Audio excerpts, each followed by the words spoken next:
പൊളിയേണ്ടതുണ്ട് എന്നുള്ളതാണ്.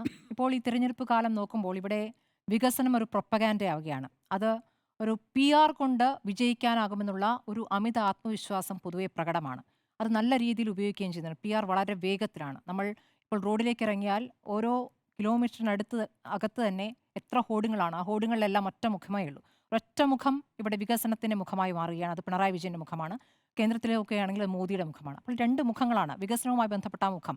ഇനി വികസനവും പൊതുക്ഷേമവും എല്ലാം തന്നെ ഒരു ഒരു ഔദാര്യം എന്ന രൂപത്തിൽ അവതരിപ്പിക്കും. ഞങ്ങളിത് ചെയ്യുന്നു എന്ന് പറയുമ്പോൾ ഒരു തമ്പ്രാനും അടിയാളരും ഭാവത്തിൽ അത് അവതരിപ്പിക്കപ്പെടുന്നു. അതല്ലെങ്കിൽ അതാണ് അത് കാണുന്ന ആൾക്ക് തോന്നുക. ആ രൂപത്തിലാണ് അത് അവതരിപ്പിക്കപ്പെടുന്നത്. ആ ഒരു സമീപനം ഈ കുറച്ചു കാലമായി നമ്മൾ തുടർച്ചയായി കണ്ടുകൊണ്ടിരിക്കുകയാണ്.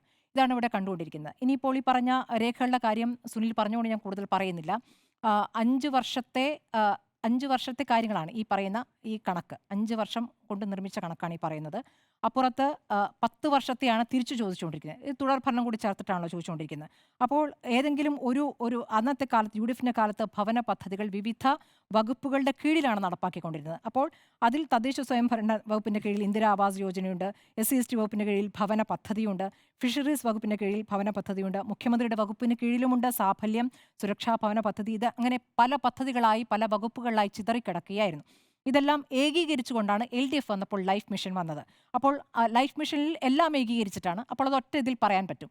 മറ്റേതങ്ങനെയല്ല, വിവിധ വകുപ്പുകളിൽ പറയണം. അപ്പോൾ അതിൽ ഒരു കണക്ക് മാത്രം എടുത്തുകൊണ്ട് ഉമ്മൻചാണ്ടി നൽകിയ ഒരു മറുപടി മാത്രം എടുത്തുകൊണ്ട് ഈ 4000 വീടെന്ന പരിഹാസമാണ് ചൊരിഞ്ഞത്. 5 വർഷത്തിൽ 4000 വീട്. അപ്പോൾ അത് എത്ര വലിയ ആരോപണവും എത്ര ചെറിയ കണക്കുമാണെന്ന് ആലോചിച്ച് നോക്കൂ. അപ്പോൾ അതിൽ കൃത്യമായിട്ടും എത്ര വീടുകൾ നിർമ്മിച്ചു എന്നുള്ളതും അവസാനമായ കണക്കിൽ പറയുന്നുണ്ടല്ലോ. 4,58,976. ആ കണക്കുകൾ പറയുന്നത് ഈ സഭാരേഖകൾ ചൂണ്ടിക്കാണിച്ചുകൊണ്ടാണ്. LDFിലെ മന്ത്രിമാർ തന്നെ പറഞ്ഞ കണക്കുകൾ ചൂണ്ടിക്കാണിച്ചുകൊണ്ടാണ്. കഴിഞ്ഞ 5 വർഷത്തിനുള്ളിൽ എത്ര പേർക്ക് സർക്കാർ പദ്ധതികളിലൂടെ പാർപ്പിടം നൽകി? സർക്കാർ പദ്ധതികളിലൂടെ കഴിഞ്ഞ 5 വർഷം ആയിക്കോട്ടെ, അതാ ഞാൻ പറഞ്ഞത്. UDFിന്റെ കാലത്ത് ചെയ്തുകൊണ്ടിരുന്ന ഓരോ വകുപ്പാണ്. അപ്പോൾ മുഖ്യമന്ത്രിയുടെ വകുപ്പിന്റെ കാര്യമാണ് പറഞ്ഞത്. എന്തായാലും 5 വർഷം കൊണ്ട് 4000 വീടെല്ലാം നമുക്കറിയാവുന്ന യാഥാർത്ഥ്യമാണ്. അപ്പോൾ മറ്റു കണക്കുകളും നമ്മുടെ മുന്നിൽ വരുമ്പോൾ ഈ കണക്കുകൾ അവിടെ ഉള്ളതാണല്ലോ. ആ കണക്കുകൾ പറഞ്ഞിരിക്കുന്ന LDF കാലത്തെ മന്ത്രിമാർ തന്നെയാണ്. AK ബാലനും KT ജലീലുമാണല്ലോ കണക്കുകൾ പറഞ്ഞിട്ടുള്ളത്. അപ്പോൾ ആ കണക്കുകളിലേക്ക് ഞാൻ പോകുന്നില്ല. അപ്പോൾ അത് ഒരു ചോദ്യമായി അവിടെ നിൽക്കുന്നു.